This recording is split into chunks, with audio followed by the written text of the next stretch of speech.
Antisipasi. 2 Petrus 3 ayat 14 berkata, "Sebab itu saudara-saudaraku yang kekasih, sambil menantikan semuanya ini, kamu harus berusaha supaya kamu kedapatan tak bercacat dan tak bernoda di hadapannya dalam perdamaian dengan Dia." Sebagai orang percaya, marilah kita semua sungguh-sungguh mengantisipasi kedatangan Tuhan Yesus yang kedua kali. Antisipasi akan hal baik di masa depan seringkali membangkitkan semangat, bahkan menambah kekuatan pada diri seseorang. Anak-anak sekolah mengantisipasi akan datangnya hari libur saat akhir semester. Tentara yang ditugaskan ke satu daerah sehingga berpisah sementara waktu dengan keluarganya mengantisipasi saat di mana penugasannya berakhir dan dia akan berkumpul kembali dengan keluarganya. Para pekerja mengantisipasi tanggal merah di mana mereka akan mendapat hari libur. Calon pengantin mengantisipasi hari pernikahan mereka dan banyak lagi contoh lainnya. Betapa sedihnya bila seseorang hidup tanpa antisipasi yang baik, sebab dia tidak memiliki apapun yang baik untuk diharapkan terjadi di masa yang akan datang. Tapi sebenarnya itulah yang dialami oleh setiap orang yang belum mengenal Tuhan Yesus.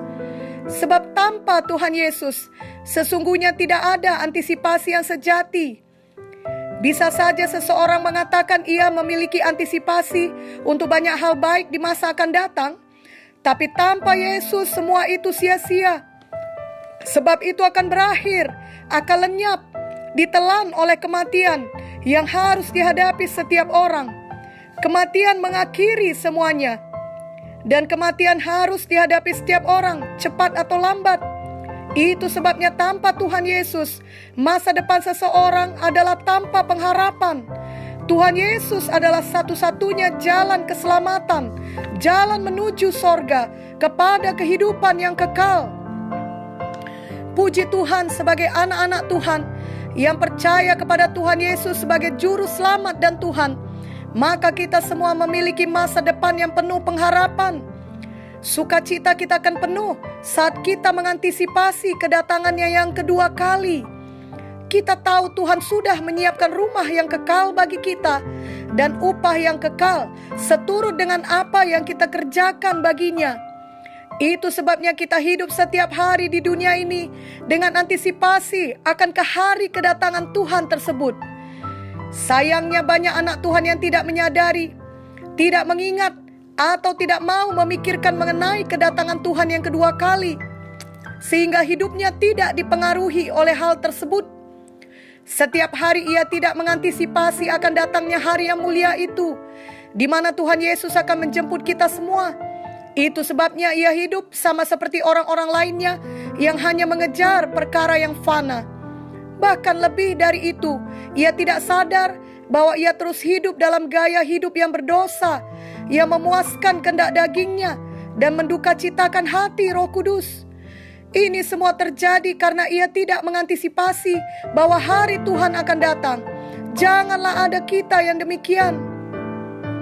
2 Petrus 3 ayat 11-12 berkata, "Jadi, jika segala sesuatu ini akan hancur secara demikian, betapa suci dan salehnya kamu harus hidup, yaitu kamu yang menantikan dan mempercepat kedatangan hari Allah. Pada hari itu langit akan binasa dalam api, dan unsur-unsur dunia akan hancur karena nyalanya." Biarlah kita mengantisipasi kedatangan Tuhan kedua kali dengan sungguh-sungguh hidup saleh, hidup suci, hidup kudus bagi Tuhan, melawan kehendak daging kita setiap hari dengan pertolongan Roh Kudus. 1 Petrus 1 ayat 13-16 berkata, "Sebab itu siapkanlah akal budimu, waspadalah dan letakkanlah pengharapanmu seluruhnya atas kasih karunia yang dianugerahkan kepadamu pada waktu penyataan Yesus Kristus. Hiduplah sebagai anak-anak yang taat dan jangan turuti hawa nafsu yang menguasai kamu pada waktu kebodohanmu. Tetapi hendaklah kamu menjadi kudus di dalam seluruh hidupmu, sama seperti Dia yang kudus, yang telah memanggil kamu.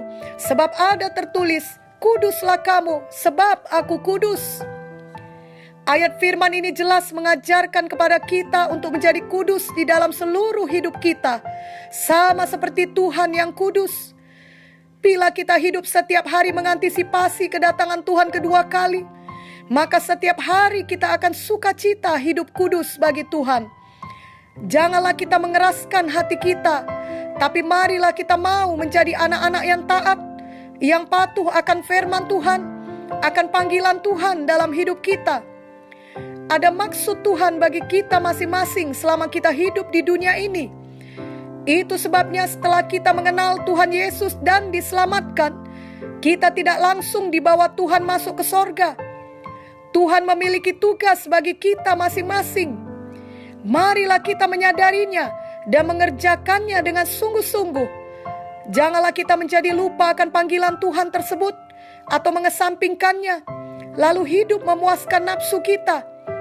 Bila kita senantiasa mengantisipasi kedatangan Tuhan kedua kali, kita menyadari bahwa kita diberkati untuk mengerjakan panggilan Tuhan, untuk menjadi berkat bagi orang lain, bukan untuk hidup dalam keserakahan atau nafsu jahat lainnya. Kolose 3 ayat 4-5 berkata, apabila Kristus yang adalah hidup kita menyatakan diri kelak, kamu pun akan menyatakan diri bersama dengan Dia dalam kemuliaan. Karena itu matikanlah dalam dirimu segala sesuatu yang duniawi, yaitu percabulan, kenajisan, hawa nafsu, nafsu jahat, dan juga keserakahan yang sama dengan penyembahan berhala. Adalah kita yang memilih untuk mematikan segala sesuatu yang duniawi di dalam diri kita dengan pertolongan Roh Kudus. Kita tidak menjadi kudus dengan otomatis, tapi kita berjuang setiap hari, melatih diri kita setiap hari, dan kita mau melakukannya karena hati kita dipenuhi dengan antisipasi akan hari kedatangan Tuhan kedua kali. Kita tidak mau memiliki penyesalan ataupun kehilangan upah kita ketika saat itu tiba. Sama seperti seseorang yang hendak memiliki karir dalam satu bidang olahraga, ia tidak akan otomatis menjadi seorang olahragawan hanya karena ia menginginkannya. Setiap hari ia harus membayar harga, melatih dirinya untuk berolahraga, supaya ia dapat menjadi juara dalam bidang olahraga tersebut. Ketika ia merasa malas, ia tetap harus berlatih. Ketika ia merasa capek, ia tetap harus berlatih. Ketika ia bosan, ia tetap harus berlatih. Mengapa? Sebab ia mengantisipasi hari di mana dia akan berhasil memenangkan kejuaraan di bidang olahraga yang ditekuninya itu. Itu sebabnya ia terus berlatih. Kita juga tidak menjadi orang yang memiliki gaya hidup kudus dalam satu hari hanya karena kita menginginkannya. Kita harus melatih hidup dalam kekudusan tiap saat dalam kehidupan kita, di saat keadaan baik maupun tidak baik. 1 Timotius 4 ayat 7-8 berkata, tetapi jauhilah takyul dan dongeng nenek-nenek tua. Latihlah dirimu beribadah. Latihan badani terbatas gunanya, tetapi ibadah itu berguna dalam segala hal, karena mengandung janji baik untuk hidup ini maupun untuk hidup yang akan datang. Latihan terbaik yang bisa kita lakukan untuk memiliki gaya hidup kudus adalah dengan berdoa dan membaca firman Tuhan setiap hari. Saat kita berdoa dan membaca firman Tuhan, kita bersekutu dengan Tuhan. Kita menerima arahan dan juga kekuatan rohani untuk hidup menang pada hari itu.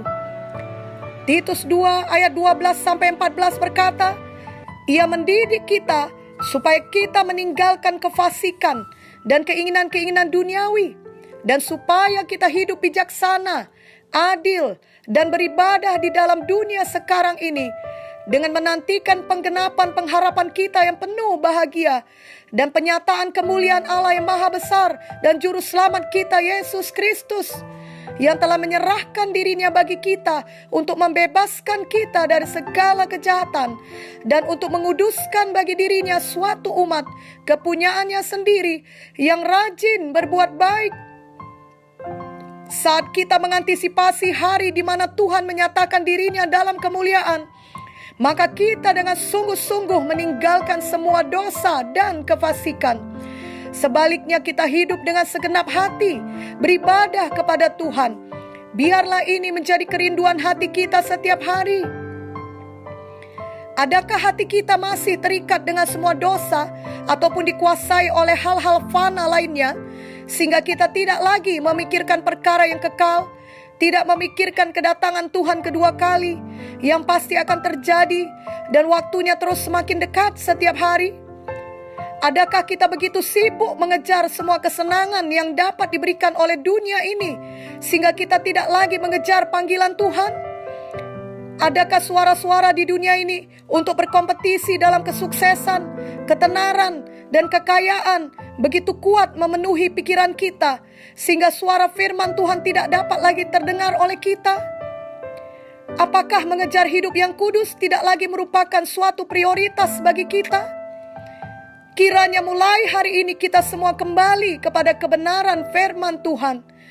Biarlah hati kita mengenal kebenaran, dan kebenaran itu memerdekakan kita. Biarlah kita mengasihi Tuhan dan merindukan kedatangan Tuhan kedua kali. Biarlah hidup kita di dunia ini setiap hari mengantisipasi hari di mana Tuhan akan menjemput kita, dan biarlah Tuhan menemukan kita kudus baginya. 1 Tesalonika 3:13 berkata, kiranya Dia menguatkan hatimu supaya tak bercacat dan kudus di hadapan Allah dan Bapa kita pada waktu kedatangan Yesus Tuhan kita dengan semua orang kudusnya. Dan 1 Tesalonika 5:23 berkata, semoga Allah damai sejahtera menguduskan kamu seluruhnya, dan semoga roh, jiwa, dan tubuhmu terpelihara sempurna dengan tak bercacat pada kedatangan Yesus Kristus Tuhan kita. Bila kita merindukan hari kedatangan Tuhan kedua kali, maka kita mengantisipasinya dengan sungguh-sungguh menyucikan diri kita. Kita tidak akan bermain-main dengan dosa atau membuang-buang waktu melakukan semua hal yang kita sukai, tapi tidak membawa pengaruh untuk pelebaran kerajaan sorga. Kita tidak akan sesuka hati atau tanpa sadar terus berbuat jahat, menggosip, memecah, menyombongkan diri, ataupun sibuk dengan semua kepentingan diri sendiri dan siaku.